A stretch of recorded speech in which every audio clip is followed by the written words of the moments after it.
Principles of inheritance and variations. Genetics वो branch जो deal करती है हेरिडिटी और वेरिएशन से। अब जो हेरिडिटी होता है वो होता है कैरेक्टर का ट्रांसफर होना पेरेंट से प्रोजनी में इनहेरिटेंस प्रोसेस से, मतलब इनहेरिटेंस प्रोसेस से जो कैरेक्टर है उसका ट्रांसफर होना पेरेंट से प्रोजनी में। और जो वेरिएशन होता है उसमें जो अमाउंट होता है, डिग्री होता है कि कितने डिग्री में वेरिएशन जो है वो ट्रांसफ़र हुआ है पेरेंट से उसके ऑफस्प्रिंग, उसके औलाद में, उसके बच्चे में। और या तो एक बच्चे से दूसरे बच्चे में, मतलब भाई भाई भाई बहन जो भी कह सकते हैं आप।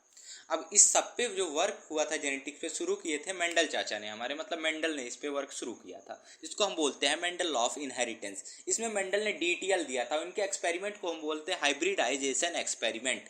तो याद रखिएगा हाइब्रिडाइजेशन एक्सपेरिमेंट बोलते हैं इसको। इन्होंने इसको पब्लिश किया था 1865 में, और इन्होंने इस पे वर्क करना शुरू किया था 1856 से 1863 तक। याद रखिएगा 7 साल तक इन्होंने वर्क किया था। इन्होंने किस चीज़ पे काम किया था? पी प्लांट पे, जिसको हम पाइजम सटाइवम बोलते हैं। उसके बाद भी बहुत से साइंटिस्ट आए जो इस पे डिस्कवरी किए, रीडिस्कवर्ड किए इसको। Carl Correns, T S. De Vries, इस पे इन्होंने डिस्कवर किया था 1900 के लगभग में। उसके बाद इनका जो हाइब्रिडाइजेशन एक्सपेरिमेंट था मेंडल का, इसके सक्सेस का राज ये था कि यूज मैथमेटिक्स एंड स्टैटिक्स, मतलब इन्होंने मैथमेटिक्स और स्टैटिक्स का ज़्यादा से ज़्यादा प्रयोग किया था। इन्होंने अपने रिजल्ट को रिपीट करके, सेल्फिंग करके बार बार पक्का कर लिया था, क्रॉस पॉलिनेशन किया था। इनका तीसरा जो है वो इन्होंने सैम्पल साइज लार्ज दिया था, और इन्होंने ऐसे ही कुछ भी नहीं बोल दिया था, इन्होंने इसका एक जनरल प्रिंसिपल भी दिया था। अब इनका हाइब्रिडाइजेशन एक्सपेरिमेंट था क्या? इन्होंने 7 तरह के पेरेंट्स लिए थे और उसको डोमिनेंट और रिसेसिव में डिवाइड किया था, जिसमें इन्होंने पहले नंबर पे इनके प्लांट हाइट आता है, जिसको इन्होंने बताया कि इसका डोमिनेंट जो होता है वो टॉल होता है और रिसेसिव जो होता है डॉर्फ होता है। उसके बाद देख ही सकते होंगे आप सामने अपने स्क्रीन पर कि इसका जो फ्लावर कलर था वायलेट और वाइट, फिर इसका फ्लावर पोजीशन जो था एक्सियल और टर्मिनल। एक्सियल मतलब प्लांट के जो लीफ है उसके बगल से निकलना, और जो टर्मिनल होता है उसके ऊपर वाले पॉट से निकलना, पॉइंट से निकलना। और उसके बाद देखिए पॉट सेफ, आप स्क्रीन पर देख पा रहे होंगे, पॉट सेफ जो होता है वो स्मूथ होता है, और पॉट और जो रिसेसिव के लिए कंस्ट्रिक्टेड होता है। पॉट कलर जो होता है वो ग्रीन होता है, रिसेसिव के लिए येलो होता है। और इसी का जस्ट उल्टा हो जाता है सीड कलर में। सीड कलर में रिसेसिव जो होता है वो ग्रीन हो जाता है, पॉट कलर में रिसेसिव जो होता है वो येलो हो जाता है, और सीड कलर में जो डोमिनेंट होता है वो येलो हो जाता है, और पॉट कलर में जो है वो ग्रीन हो जाता है। फिर हमारे जो सीड सेफ है वो राउंड और रिंकल्ड हो जाता है, रिसेसिव रिंकल्ड, डोमिनेंट राउंड। तो मतलब इससे ये पता चल रहा है कि उन्होंने 14 ट्रेट लिए थे, 7 पेयर लिए थे। 7 पेयर मतलब 7 प्योर कैरेक्टर लिए थे। प्योर यहाँ पर आप ये बोलेंगे प्योर क्या होता है? होमोजाइगस होता है पहली बात। प्योर प्योर मतलब होता है बार बार सेल्फिंग कराने के बाद भी अगर जो सेम रिजल्ट आ रहा है तो उसको हम प्योर बोलते हैं।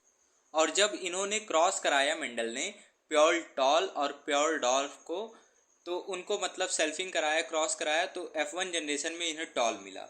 और फिर जब उसको फिर सेल्फिंग किया तो F2 जनरेशन में उन्हें 3 टॉल और 1 डॉर्फ मिल गया। तो इन्होंने इसको एक ऑब्जर्वेशन में बदला और बताया कि F1 जनरेशन में जो है वो resemble either of the parent, मतलब एक ही पेरेंट शो करेगा, और जो F2 जनरेशन है उसमें दोनों पेरेंट शो करेंगे। और तीसरा पॉइंट जो इन्होंने ये बताया कि F2 जनरेशन में एक प्रोजनी की मात्रा ज़्यादा रहेगी। तो इसको इन्होंने एक कंक्लूजन बनाया कि something being stably passed in unchanged manner from parent to progeny Mendel call that factor, मतलब कुछ ऐसा चीज़ स्टेबली पास्ड हो रहा है, मतलब पेरेंट से प्रोजनी में स्टेबली पास्ड हो रहा है अनचेंज्ड मैनर में, तो और उसको उन्होंने फैक्टर का नाम दिया, वो बाद में जीन कहलाता था। तो उन्होंने इस पे विचार वो बताएं फैक्टर के प्रकार, जिसमें इन्होंने बोला कि फैक्टर्स जो होते हैं वो पेयर में होते हैं, ये कंट्रोल ट्रेट होते हैं, ये डिस्क्रीट यूनिट होते हैं, और ब्लेंडिंग नहीं शो करते, मतलब मिक्स नहीं होते एक में। और इसके बेसिस पे उन्होंने 2 लॉ भी निकाला, जिसमें पहला था लॉ ऑफ डोमिनेंस और दूसरा था लॉ ऑफ सेग्रीगेशन। ये 5 नंबर या 4 नंबर का क्वेश्चन आ सकता है बोर्ड्स में। तो इसमें देखिए पहला जो है लॉ ऑफ डोमिनेंस, इसमें क्या था देख लीजिए पहले ध्यान से। लॉ ऑफ डोमिनेंस में क्या है कि कैरेक्टर्स जो है are controlled by discrete unit, मतलब ये जो कैरेक्टर्स हैं वो डिस्क्रीट यूनिट में कंट्रोल होते हैं, और उसे ही हम फैक्टर कहते हैं। मतलब characters are controlled by discrete unit called factors. आप स्क्रीन पर देखिए मेरे जो नोट्स हैं और उससे आप समझिए। और दूसरा जो है फैक्टर्स अकर इन पेयर, मतलब फैक्टर्स जो है वो पेयर में अकर कर रहे हैं, मतलब जोड़े में है। और जो तीसरा है in dissimilar pair of factor one member of pair dominate the other, मतलब जो दो प्रकार के पेयर हैं उसमें से जो एक नंबर मेंबर है वो एक्सप्रेस करेगा, जैसा कि आपने पहली सेल्फिंग में देख चुके थे कि इसमें प्योर टॉल प्योर डॉर्फ टाला क्रॉस कराया टॉल आ गया। तो इसमें ये था कि दोनों कराया लेकिन एक ही शो किया, मतलब दोनों का जब डिसिमिलर पेयर को हम क्रॉस करा रहे हैं तो एक ही शो करेगा। जैसे इसमें टी, इसमें जब असल में ब्लेंडिंग नहीं किया था, जो हमारा दूसरा लॉ बता रहा है कि सेग्रीगेशन में ये बता रहा है, लॉ ऑफ सेग्रीगेशन में अब आप आ गए। इसमें लॉ ऑफ सेग्रीगेशन में बहुत सिंपल सा चीज़ बता रहा है कि जो दोनों मतलब कैरेक्टर्स हैं टॉल डॉर्फ जो भी है, वो दोनों का जब क्रॉस हो रहा है तो वो एक दूसरे में मिक्स होकर के टॉल नहीं बना रहे हैं कि मतलब टॉल ज़्यादा एक्सप्रेस कर रहा है तो दोनों मिक्स हो जा रहा है तो टॉल नहीं बना रहे हैं, वो मिक्स नहीं हो रहे हैं। इसलिए नहीं हो रहे हैं, ये मेंडल के द्वारा कहा गया है, इसलिए नहीं हो रहे हैं क्योंकि वो F2 जनरेशन में दिख जा रहे हैं, इसके मतलब वो छिप जा रहे हैं, एक्सप्रेस नहीं कर पा रहे हैं F1 जनरेशन में, F2 जनरेशन में दिख जा रहे हैं।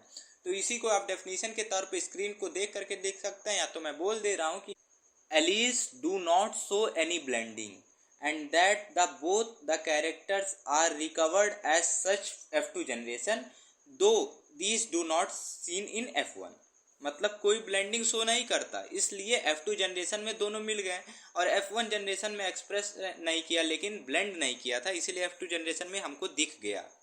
फिर हम आ जा रहे हैं मोनोहाइब्रिड क्रॉस में। मोनोहाइब्रिड क्रॉस क्या है? मोनोहाइब्रिड क्रॉस में एक जैसा प्योर टॉल प्योर डॉर्फ को लिया गया, क्रॉस कराया गया, F1 में हमारा टॉल शो हो रहा है और F2 में हमारा जो सेल्फिंग जब हम कर रहे हैं तो 3 टॉल आ जा रहे हैं और एक डॉर्फ आ जा रहा है, तो इसको एक पनेट स्क्वायर में बनाया गया। पनेट स्क्वायर को अब देख लीजिए, पनेट के स्क्वायर के बारे में देख लीजिए, इससे क्वेश्चन आ सकते हैं। पनेट स्क्वायर को मतलब RC पनेट ने दिया था, ये एक ब्रिटिश साइंटिस्ट हैं। तो पनेट स्क्वायर क्या होता है? Graphical representation to calculate all possible genotypes, मतलब ये ग्राफिकल रिप्रेजेंटेशन है कैलकुलेट करने के लिए सारे प्रकार के जीनोटाइप जो पॉसिबल हो सकते हैं, मतलब बेसिकली जीनोटाइप निकालने के लिए एक प्रोसेस है। और जो मोनोहाइब्रिड क्रॉस होते हैं उसमें आप ये याद रख लीजिए कि जो फिनोटाइप होता है उसमें जो टॉल होता है 3/4 होता है और डॉर्फ जो होता है 1/4 होता है, जैसे कि आपने पहले ही देख चुका है कि 3 टॉल 1 डॉर्फ होते हैं। तो इसका जो रेशियो हो जाएगा फिनोटिपिक रेशियो, वो तो हमारा जो है 3:1, और जो हमारा जीनोटिपिक रेशियो हो जाएगा, इसमें देख पा रहे होंगे आप स्क्रीन पर कि एक तो प्योर हमारा टॉल बन रहा है और एक हमारा प्योर डॉर्फ बन रहा है, और दो जो है हमारे वो मतलब एक कैपिटल T स्मॉल t बन रहे हैं, दोनों मतलब टॉल में ही आएंगे लेकिन कैपिटल T स्मॉल t बन रहे हैं, प्योर नहीं बन रहे हैं। तो इसका जो रेशियो आ जाएगा 1:2:1। फिर हम आ जा रहे हैं डी हाइब्रिड क्रॉस पर। डी हाइब्रिड क्रॉस में क्या हो रहा है कि टॉल राउंड को हम डॉर्फ रिंकल्ड के साथ कर रहे हैं, मतलब इसमें राउंड और रिंकल्ड ऐड हो गए हैं जो कि RR और स्मॉल r है। तो ये दोनों भी प्योर हैं, प्योर टॉल राउंड और प्योर डॉर्फ रिंकल्ड को हम क्रॉस करा रहे हैं। तो इसमें हम देख पा रहे होंगे कि जब हम F1 जनरेशन लाए तो उसमें capital T small t capital R और स्मॉल r आ गया, लेकिन ये टॉल राउंड आया, मतलब पहले F1 जनरेशन में हम जब इसको मतलब सेल्फिंग किए इसका क्रॉस कराएं तो हमको टॉल राउंड मिला, डॉर्फ मतलब छिप गया, और जब दोबारा इसकी सेल्फिंग किए तो हमको डॉर्फ और टॉल दोनों मिल गया, और ये एक पनेट स्क्वायर में शो कर गया, जिसका हमको फिनोटाइप 4 प्रकार का हो गया, जो कि हमारे 4 प्रकार हम समझ ही सकते हैं, T small t and R small r। लेकिन जो हमारा जीनोटाइप है वो 9 प्रकार का हो गया, आप कैलकुलेट कर सकते हैं। और जो हमारा फिनोटाइप है वो कैपिटल T कैपिटल R एक हो गया, कैपिटल T स्मॉल r एक हो गया, स्मॉल t कैपिटल R एक हो गया और स्मॉल t स्मॉल r एक हो गया। उसके बाद हम जा रहे हैं अलील पे। कॉन्सेप्ट है अलील का। तो अलील क्या है? अलील एक स्लाइट मॉडिफिकेशन फॉर्म है, जैसे कि एक आँख है हमारा, इसमें तो मैं इसी का एग्जांपल दिया हूँ, आई एक एग्जांपल ले रहे हैं कि ब्लैक आई जो है वो एक जीन है और ब्लू आई दूसरा हो गया। तो ब्लू आई कैसे बन रहा है? वही ब्लैक आई का स्लाइट मॉडिफिकेशन फॉर्म है ब्लू आई। ऐसा नहीं है कि हम ब्लू आई कोई और दूसरी तरह का म्यूटेशन या दूसरे तरह की आँख है, बस उसी का थोड़ा सा मॉडिफिकेशन हो गया। जैसे हमारी एक सफ़ेद, जैसे हम ये बोल सकते हैं कि एक रॉड है, उसको हम थोड़ा सा बेंड कर दे रहे हैं तो टेढ़ी हो जा रही है, लेकिन हम ये थोड़ी ना कहेंगे कि वो रॉड नहीं है। बस यही है कि इस, तो हम एलील को अगर डेफिनेशन में लिखे तो एलील क्या है, allele slight modification form of gene is allele. उसके बाद हम लोकस, लोकस आपको एक नंबर का आ सकता है रेयर केस में। लोकस क्या होता है, मीनिंग ऑफ लोकस, तो लोकस जो है वो parallel location in one chromosomes को हम लोकस कहते हैं। फिर हम आ रहे हैं डोमिनेंस पे। तो 3 तरह के डोमिनेंस होते हैं, एक होता है डोमिनेंस, दूसरा होता है इनकम्प्लीट डोमिनेंस और तीसरा होता है कोडोमिनेंस। अब डोमिनेंस क्या है, डोमिनेंस में 2 कैरेक्टर हैं जिनका हम क्रॉस करा रहे हैं और हमको एक ही कैरेक्टर शो कर रहा है, मतलब एक ही कैरेक्टर F1 जनरेशन में रिसेंबल कर रहा है। तो मतलब कि हम पिंक फ्लावर और येलो फ्लावर का अगर जो मान लीजिए क्रॉस करा रहे हैं तो हमको दिख जा रहा है सिर्फ येलो फ्लावर, मतलब एक ही पेरेंट का कलर शो कर रहा है, कैरेक्टर शो कर रहा है। तो इसको हम डेफिनेशन के तौर पे लिखेंगे F1 resemble either of the parent, और ये मेंडल के अकॉर्डिंग था। फिर हमारा जो दूसरा है इनकम्प्लीट डोमिनेंस, इसमें जो है हम दोनों कैरेक्टर को जब क्रॉस करा रहे हैं तो हमको एक अलग तरह का कैरेक्टर शो कर दे रहा है, मतलब दोनों का कैरेक्टर नहीं आ रहा है उसके अंदर। अगर 2 पेरेंट्स का हम क्रॉस करा रहे हैं तो दोनों का कैरेक्टर तीसरी वाली में नहीं आ रहा है जो उनका क्रॉस F1 जनरेशन में हो रहा है। तो इसको हम डेफिनेशन के तौर पे लिखेंगे कि F1 generation not resemble any one of parent intermediate of both. मतलब कि अगर मान लीजिए जैसा पिछले तरह के एग्जाम्पल के तौर पे हम ले, तो अगर जो एक येलो फ्लावर है एक रेड फ्लावर है और उसका क्रॉस करा रहे हैं तो ना रेड मिल रहा ना येलो, हमको ब्लू मिल जा रहा है, तो दोनों का कैरेक्टर नहीं शो कर रहा है। और इसका एग्जाम्पल जो है हमारा आ जाएगा स्नैपड्रैगन 4 o'clock प्लांट, एग्जाम्पल्स पूछे जा सकते हैं। और तीसरा जो है हमारा वो है कोडोमिनेंस। कोडोमिनेंस में क्या हो जा रहा है, दोनों का जब हम क्रॉस करा रहे हैं तो दोनों ही मिल जा रहा है। तो ये जैसे कि येलो फ्लावर और रेड फ्लावर का जब हम क्रॉस करा रहे हैं तो येलो रेड दोनों का मिक्सचर एक फ्लावर मिल जा रहा है, और डेफिनेशन के तौर पे हम लिख दे रहे हैं कि F1 generation resemble both of the parent. आप स्क्रीन पर देख ही पा रहे होंगे। फिर जो क्वेश्चन आ सकता है कि why some genes are dominant, तो इसमें जैसे पहले उसमें आप देख लीजिए कि जो जीन है वो प्रोटीन फॉर्म करता है और एंजाइम होते हैं। तो जो जहाँ पर एक चीज़ याद रखिएगा, जहाँ पर भी एंजाइम होगा वहाँ पर कैरेक्टर एक्सप्रेस करता है, वहाँ पर जहाँ भी एंजाइम पाया जाएगा वहाँ पर कैरेक्टर एक्सप्रेस करेगा।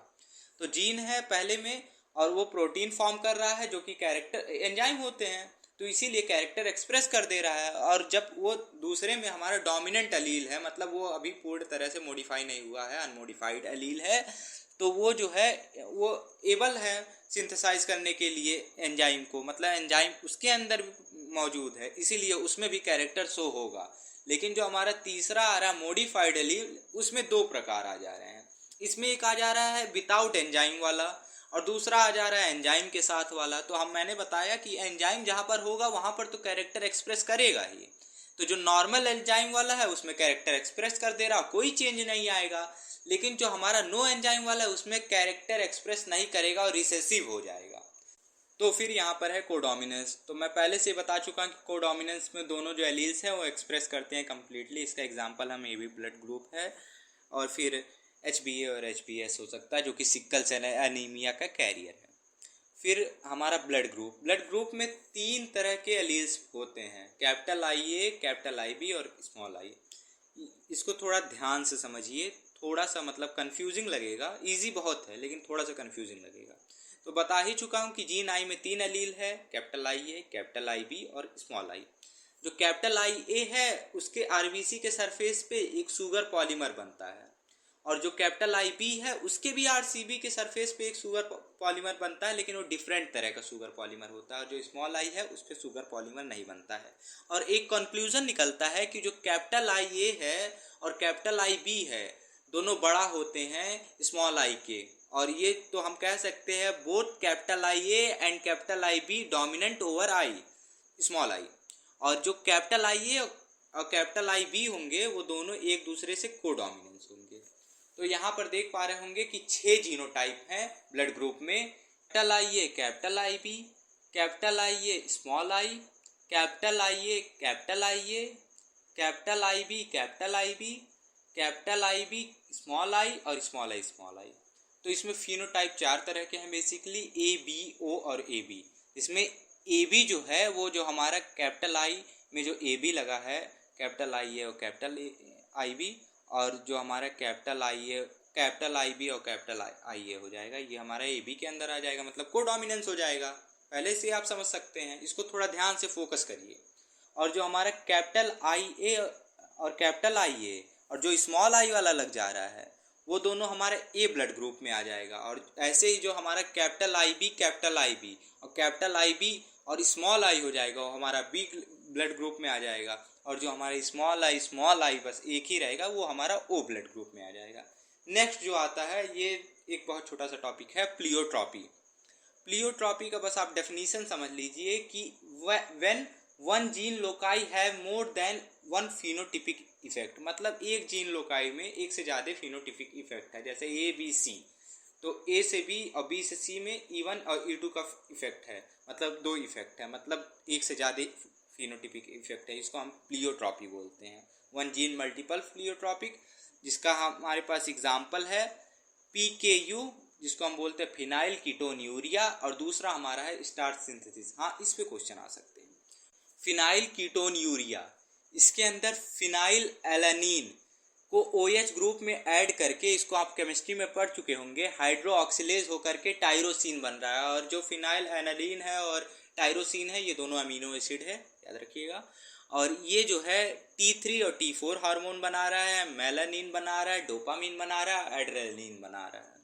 और अगर हाइड्रो ऑक्सीलेज एंजाइम एब्सेंट या कम हो तो उस समय पर कीटोन बॉडी फिनाइल प्यूरविक एसिड बनेगा। और कीटोन बॉडी जो है वो एक डिसीज़ है जिसमें यूरिन रिलीज होता है, मतलब इसमें पुअर एब्जॉर्प्शन होता है किडनी का, मतलब इसमें किडनी सही से काम नहीं करती है। उसके बाद इसके जो अदर सिम्टम्स हैं ये हो सकते हैं या तो मेंटल रिटार्डिनेशन, मतलब दिमागी कुछ खराबी रहे, लो IQ रहे, या तो decrease in skin and hair pigment, मतलब झुर्रियाँ पड़ जा रही हैं, बाल झड़ रहे हैं। फिर जो नेक्स्ट है हमारा स्टार्च गेन सिंथेसिस, इसका एग्जाम्पल प्लियोट्रॉपी खुद है। इसमें जो जीन बी है वो 2 प्रकार का है, एक कैपिटल बी और एक स्मॉल बी। जो कैपिटल बी है वो स्टार्च गेन लार्ज साइज का बनाता है, और जो हमारा स्मॉल बी है उसमें स्मॉल साइज के स्टार्च ग्रेन बनते हैं। और जो स्मॉल बी और कैपिटल बी है जहाँ पर इन दोनों का क्रॉस कराया जा रहा है। कैपिटल बी जो है वो राउंड शेप में अंदर बड़े बड़े स्टार्च ग्रेन है, और जो हमारे स्मॉल बी है उसमें रिंकल्ड में हमारे स्टार्च गेन स्मॉल शेप में है। जिसका हम F1 जनरेशन में जब सेल्फिंग कर रहे हैं तो यहाँ पर बन जाएगा कैपिटल बी स्मॉल बी, जिसमें जो इंटरमीडिएट राउंड बन रहा है, मतलब बीच के आकार का गोला।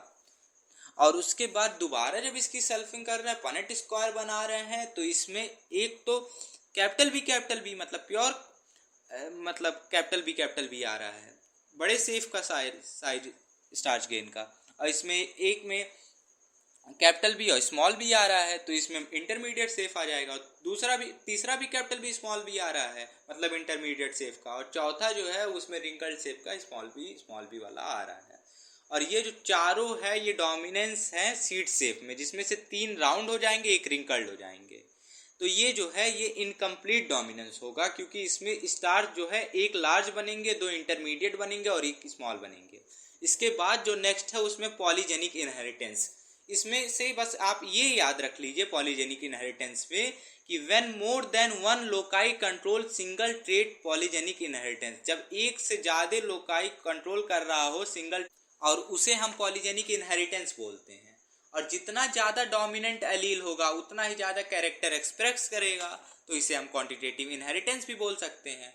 उसके बाद जब क्रोमोसोमल थ्योरी ऑफ इनहेरिटेंस आई तब तो मेंडल का लॉ हिल गया। 1865 में जो उन्होंने पब्लिश किया था अपना लॉ, वो उसका कुछ ड्रॉबैक निकल गया। अब ये बोर्ड्स में आ सकता है कि मेंडल के एक्सपेरिमेंट का ड्रॉबैक क्या था, तो उन्होंने ये बताया था कि फैक्टर्स डिस्क्रीट यूनिट है, ब्लेंडिंग शो नहीं करते हैं, बट ऐसा नहीं हो रहा था, ब्लेंडिंग शो कर रहे थे कुछ मात्रा में। उसके बाद जो दूसरा था उन्होंने मैथ्स और स्टैट्स का प्रयोग किया था, जो इनके ड्रॉबैक्स निकल गए।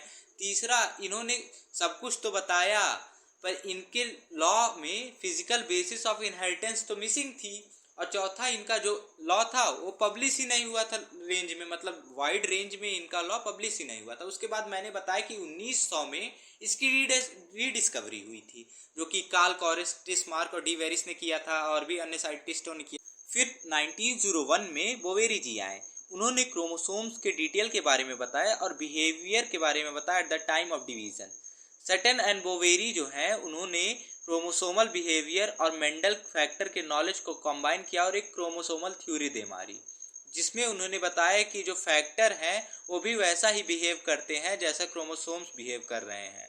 और इसके बारे में पेज नंबर 82 पर एक टेबल 5.3 में दिया गया है। ये ज़्यादा जरूरी नहीं है, इसीलिए मैं नहीं समझा रहा हूँ। Next, linkage.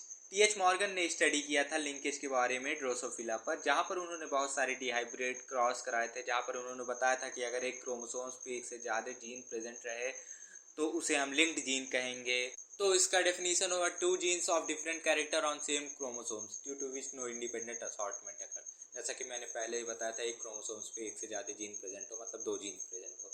नेक्स्ट जो हमारा आ जाएगा वो आ जाएगा क्रॉसिंग ओवर, जिसमें नए कॉम्बिनेशंस को बनते हैं जीन से ओवरकम होने के लिए, जीन से बाहर आने के लिए। और उसके बाद हम ये बोल सकते हैं कि जितना ज़्यादा डिस्टेंस होगा बिटवीन लिंक जीन का, उतना ही चांस रहेगा क्रॉसिंग ओवर का। मतलब ये इन्वर्सली प्रोपोर्शनल हो गया, जितना ही दूर उतना ही बढ़ेगा, उतना ही चांस रहेगा। तो लिंकेज जो होता है वो रिकॉम्बिनेंट के इन्वर्सली प्रोपोर्शनल होता है और चांस ऑफ क्रॉसिंग ओवर के भी इन्वर्सली प्रोपोर्शनल आते हैं। फिर हमारे आते हैं स्टर्टिवेंट, जो कि टी.एच. मॉर्गन के ही स्टूडेंट रहते हैं। वो चांस ऑफ क्रॉसिंग ओवर को परसेंट ऑफ रिकॉम्बिनेंट में बताते हैं, जहाँ पर वो बोलते हैं कि 1% ऑफ रिकॉम्बिनेंट होता है 1 सेंटीमॉर्गन। और बस इतना ही है इसमें। उसके बाद नेक्स्ट पे ड्रोसोफिला के बारे में बताया जाता है, जहाँ पर ये बोला जाता है कि ड्रोसोफिला डिप्लॉयड होता है, 8 क्रोमोसोम्स होते हैं, जिसमें से 6 ऑटोसोम्स होते हैं और 2 XY सेक्स क्रोमोसोम्स होते हैं। ड्रोसोफिला का जो बॉडी कलर होता है वो होता है ब्राउन बॉडी, जिसको हम Y+ बोलते हैं, और येलो बॉडी, जिसको हम Y बोलते हैं।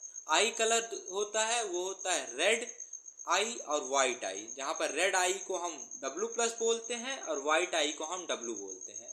विंग शेप होता है नॉर्मल विंग, जिसको हम M+ बोलते हैं, और मिनिएचर विंग, जिसको हम M बोलते हैं। और एक चीज़ आप याद रखिएगा कि जिसमें भी प्लस लगा होगा वो डोमिनेंट होगा, जिसमें प्लस नहीं लगा होगा वो रिसेसिव होगा। और G1 फेस में DNA डबल नहीं होती है, ये भी याद रखिएगा।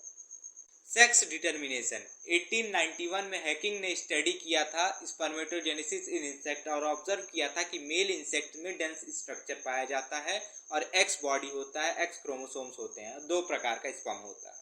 इसमें टाइप्स दिए हुए हैं, जहाँ पर यह बताया जा रहा है कि XX फीमेल के लिए होता है, XY मेल के लिए होता है। और ऐसे ह्यूमन और ड्रोसोफिला में पाए जाते हैं, जहाँ पर मेल हेट्रोगैमस होता है, हेट्रोगैमिट होता है। और ये मेल हेट्रोगैमिट का मतलब क्या होता है कि male decides the sex of individual. Next जो हमारा है वो है XX, जो कि फीमेल के लिए है, और X0 जो कि मेल के लिए है। और ऐसा ग्रास हॉपर्स और इंसेक्ट्स में होता है, और इसमें भी मेल हेट्रोगैमेट होता है, मतलब इसमें भी मेल ही डिसाइड करता है सेक्स ऑफ इंडिविजुअल। और तीसरा जो है हमारा ZZ और ZW, जिसमें ZZ मेल के लिए होता है और ZW फीमेल के लिए होता है। ये बर्ड्स में होता है, इसमें फीमेल हेट्रोगैमस होता है, मतलब इसमें जो है फीमेल ही डिसाइड करती है सेक्स ऑफ इंडिविजुअल। और चौथा जो है हमारा हैप्लोडिप्लॉइडी, इसमें हनी बी आते हैं। हनी बी मतलब मधुमक्खी, इन्हें हम सोशल इंसेक्ट्स भी कहते हैं। ये 3 प्रकार की होती हैं, क्यून, वर्कर, ड्रोन। जहाँ पर क्यून जो होती हैं वो डिप्लॉइड होती हैं, 32 क्रोमोसोम्स होते हैं। जो ड्रोन होते हैं वो हैप्लॉइड होते हैं, 16 क्रोमोसोम्स होते हैं। ड्रोन मेल होते हैं, क्यून जो होती हैं फीमेल होती हैं। क्यून जो होती है मियोसिस करके एक्स बनाती हैं, ड्रोन जो होते हैं माइटोसिस करके स्पर्म्स बनाती हैं। क्यून का जो मियोसिस होकर के एक्स बनता है वो पार्थोजेनेसिस होकर के ड्रोन बन जाता है, और जो स्पर्म है उससे अगर जो क्रॉस कर गया तो जाइगोट बन जाता है, जो कि डिप्लॉइड 32 क्रोमोसोम्स हो जाते हैं। और उससे या तो क्यून ही बन सकती है या तो वर्कर ही बन सकता है, मतलब इससे ड्रोन नहीं बनेगा, सिर्फ क्यून और वर्कर ही बनेगी, जहाँ पर क्यून फर्टाइल होती है और वर्कर जो होते हैं वो स्टेराइल फीमेल्स होते हैं। इससे हम ये पता कर सकते हैं कि अगर जो क्रॉस नहीं हुआ तो पार्थेनोजेनेसिस होकर के ड्रोन बनेगा, और अगर क्रॉस हो गया तो जाइगोट बन करके एक क्यून बन सकता है या वर्कर बन सकता है, जहाँ पर क्यून फर्टाइल होती हैं और वर्कर स्टेराइल होते हैं। और जो ड्रोन होता है, तो हम इससे ड्रोन से ये पता कर सकते हैं कि ड्रोन के पास फादर नहीं होते, हाँ लेकिन उनके पास ग्रैंड फादर होंगे, क्योंकि उनके तो पापा होंगे ही। फिर आता है हमारा पेडिग्री एनालिसिस। तो ह्यूमंस में रैंडम क्रॉस होते रहते हैं, जिससे कंट्रोल क्रॉस को पता लगाना पॉसिबल नहीं है, तो इसीलिए ट्रेट स्टडी करते हैं एंसेस्टर्स में फैमिली ट्री बना करके, जिसको हम पेडिग्री एनालिसिस कहते हैं। तो इसमें क्या होता है फैमिली ट्री में, आप सोच रहे होंगे क्या होता है। इसमें होता है कि जैसे मान लीजिए किसी को कोई बीमारी हुई रहे, जो कि जेनेटिक बीमारी रहे, जो कि फैल सकती है, उनके नेक्स्ट सेक्स लिंक्ड बीमारी रहे, जैसे कलर ब्लाइंडनेस हो गया, हेमोफीलिया हो गया, तो वो होगा है मान लीजिए किसके पापा को हुआ तो किसको हो सकता है, उसका एक चार्ट बनाते हैं पूरे फैमिली का, और उसका एक सर्वे किया जाता है, इसी को हम फैमिली ट्री कहते हैं। नेक्स्ट है जो हमारा टाइप ऑफ ट्रेट, तो 3 प्रकार के होते हैं ऑन वाई क्रोमोसोम्स, जिसको हम ए बोलते हैं सिंबल के तौर पे, और ऑन ऑटोसोम्स को हम बोलते हैं कैपिटल ए और स्मॉल ए, और जो हमारा एक्स क्रोमोसोम्स होगा उसको हम स्मॉल ए और स्मॉल ए बोलेंगे। जहाँ पर हमारा वाई क्रोमोसोम्स पे सिर्फ मेल को इफेक्ट करेगा, ऑटोसोम्स पे डोमिनेंट रहेगा और रिसेसिव दोनों रहेगा, और एक्स क्रोमोसोम्स पे हमारा फीमेल को रहेगा। तो सेक्स लिंक्ड ट्रेट XX और XY, कलर ब्लाइंडनेस में सेक्स लिंक्ड ट्रेट में अफेक्टेड फीमेल जो होती है उनका X⁴ सिंबल रहता है, और जो अफेक्टेड मेल होते हैं उनका X⁴ और Y रहता है। फिर आता है हमारा सेक्स लिंक्ड, तो जो फीमेल जो अफेक्टेड होती हैं उनका जो मेल चाइल्ड होता है वो भी अफेक्टेड रहेगा, और जो फीमेल अफेक्टेड रहती है उनके पिताजी को भी अफेक्शन होना कंपलसरी है सेक्स लिंक वाला। तो नेक्स्ट जो है हमारा ऑटोसोमल रिसेसिव, इसमें जो होता है दोनों पेरेंट्स तो नॉर्मल रहते हैं लेकिन उनके चाइल्ड इफेक्टेड हो जाते हैं, कभी कभार ऐसा होता है। नेक्स्ट जो है हमारा ऑटोसोमल डोमिनेंट, जिसमें दोनों जो पेरेंट्स हैं वो तो अफेक्टेड हैं लेकिन जो उनका फीमेल चाइल्ड है वो अफेक्टेड ना रहे, तो ये इसके अंदर आएगा। उसके बाद आ जाएगा हम लोग का जेनेटिक डिसऑर्डर, जिसमें 2 प्रकार का रहेगा, एक मेंडेलियन डिसऑर्डर है और एक क्रोमोसोमल डिसऑर्डर है।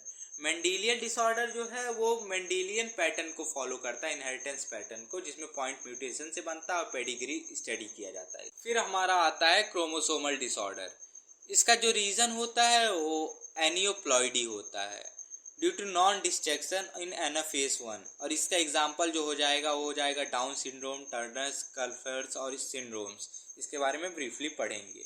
तो इसके बाद जो हमारा मेंडेलियन डिसऑर्डर आता है इसका एग्जाम्पल हो जाएगा sickle cell anaemia. Sickle cell anaemia जो होता है वो हमारा ऑटोसोमल रिसेसिव होता है। जेनेटिक्स जो होते हैं उसके 2 एलील होते हैं, सब्स्टिट्यूशंस में होते हैं HbA और HbS, जहाँ पर ये नॉर्मल हेमोग्लोबिन होता है HbA, और HbS जो होता है वो हमारा होता है एबनॉर्मल हेमोग्लोबिन। जो HbA होता है वो हमारा RBC नॉर्मल रहता है, जो हमारा HbS होता है इसमें RBC नॉर्मल होता है, सिकल सेल का शेप बनने लगता है, और HbS जो होता है उसमें फुल सिकल सेल शेप हो जाता है, उसमें डेथ हो जाती है। फिर नेक्स्ट है हमारा थैलेसीमिया, ये जो है ये सिकल सेल एनीमिया जो होता है उसका एबनॉर्मल HB जो होता है उसी से फॉर्म होता है, और इसमें लेस सिंथेसिस होती है HB की, बस यही है। और इसमें जो जीन होते हैं वो टोटल 3 जीन होते हैं और 6 एलील होते हैं। तो इनके बारे में दोनों के बारे में कंपैरिजन में पूछ सकता है आपसे 2 नंबर का, जिसमें सिकल सेल एनीमिया जो होते हैं क्वालिटेटिव होते हैं, याद कर लीजिएगा, 1 जीन लोकाई होता है इसमें और एबनॉर्मल सिंथेसिस होता है, और जो हमारा थैलेसीमिया होता है क्वांटिटेटिव प्रॉपर्टी है, ये हमारा जो है 3 जीन लोकाई इसमें प्रेजेंट रहता है और लेस सिंथेसिस होता है इसमें।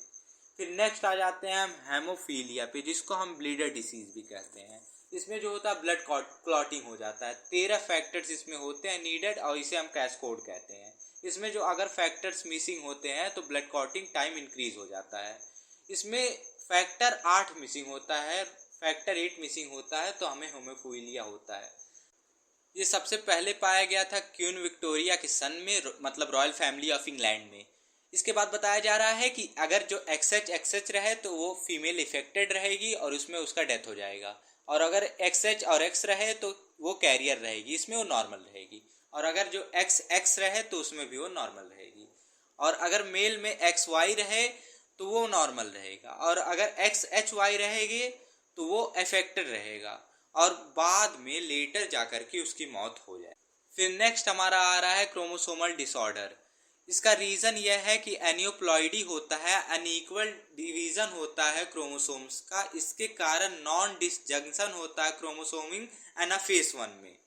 अब इसके कुछ एग्जांपल्स हैं, जैसे डाउन सिंड्रोम। ये 1866 में लिंडम डाउन ने मतलब इसको खोज किया था। इसमें क्या होता है कि इसमें शॉर्ट स्टेचर होता है, ओपन माउथ होता है, फॉरवर्ड टंग होता है, साइकोमोटर होता है मतलब लो IQ होता है, उसके बाद लूप्सन फिंगर होता है, डिस्टेंट पाम क्रीज होता है, हार्ट डिसीज होता है।